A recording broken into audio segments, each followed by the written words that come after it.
ഈ അടുത്ത ദിവസങ്ങളിലെല്ലാം BJP-യും ഒപ്പം തന്നെ പ്രധാനമന്ത്രി നരേന്ദ്രമോദിയും BJP പ്രവർത്തകർക്ക് നൽകുന്ന നിർദ്ദേശം ഒന്നു മാത്രമാണ്: 370 സീറ്റ് നമുക്ക് ഉണ്ടായേ പറ്റൂ. 370 സീറ്റ് നേടുന്നതിനായി പ്രവർത്തിക്കൂ. നമ്മുടെ സഖ്യകക്ഷികൾ ഉൾപ്പെടെ നമുക്ക് 400-400-ലധികമോ സീറ്റ് ഉണ്ടാകണം. 370 സീറ്റ് BJP-ക്ക് തനിച്ച് വേണം. എന്തുകൊണ്ട് ഈ 370 സീറ്റിൽ എന്നുള്ള ആ സംഖ്യ എന്തുകൊണ്ട് BJP-ക്ക് പ്രിയപ്പെട്ടതാകുന്നു എന്ന് ചോദിച്ചാൽ, BJP-ക്ക് വിത്തുപാകിയ അവരുടെ സൈദ്ധാന്തികൻ ശ്യാമപ്രസാദ് മുഖർജിയോടുള്ള ആ ഒരു ആദരവ് പ്രകടിപ്പിക്കാൻ ഈ 370 സീറ്റ് എന്ന് പറയുന്നത്. ജമ്മു കാശ്മീരിന് ആർട്ടിക്കിൾ 370-ലൂടെ ഒരു സ്വാതന്ത്ര്യം നെഹ്റു നൽകിയിരുന്നു.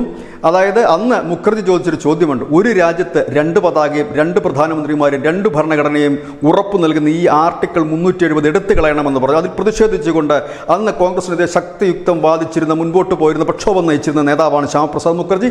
ആ ശ്യാമപ്രസാദ് മുഖർജി വിത്തിട്ട് വളമേകി പാകെ വലുതാക്കിയ BJP-ക്ക് പതിറ്റാണ്ടുകൾ വേണ്ടി വന്നു ആ 370 എടുത്ത് ദൂരക്കളയാൻ. 2019 നരേന്ദ്രമോദിയാണ് ആർട്ടിക്കിൾ 370 റദ്ദാക്കിയത്. വീണ്ടും BJP വരുന്ന തെരഞ്ഞെടുപ്പിൽ 370 സീറ്റ് നേടുകയാണെങ്കിൽ അത് തങ്ങളുടെ നേതാവിനോടുള്ള, തങ്ങളുടെ സൈദ്ധാന്തിക നേതാവിനോടുള്ള ഏറ്റവും വലിയ ആദരമായിരിക്കും അതെന്നാണ് പ്രധാനമന്ത്രി നരേന്ദ്രമോദി ഇപ്പോൾ അടിക്കടി പ്രവർത്തകരെ ഓർമ്മിപ്പിക്കുന്നത്. ഒപ്പം തന്നെ ഈ 2019 ആർട്ടിക്കിൾ 370 എടുത്തു കളഞ്ഞത് വീണ്ടും ഒരിക്കൽ കൂടി ജനമനസ്സുകളിൽ എത്തിക്കാനും BJP ശ്രമിക്കുന്നു. 370+ എന്ന ഒരു മുദ്രാവാക്യവുമായി BJP എത്തുമ്പോൾ 2 കാര്യങ്ങളാണ് BJP-യോട് ലക്ഷ്യം വെക്കുന്നത്. ഒന്ന്, ശ്യാമപ്രസാദ് മുഖർജിയോടുള്ള ഒരു വലിയ ആദരം. ഒപ്പം തന്നെ ആർട്ടിക്കിൾ 370 എടുത്തു കളഞ്ഞത് ഒരു വട്ടം കൂടി രാജ്യം ചർച്ച ചെയ്യുന്നു. News desk news India Malayalam.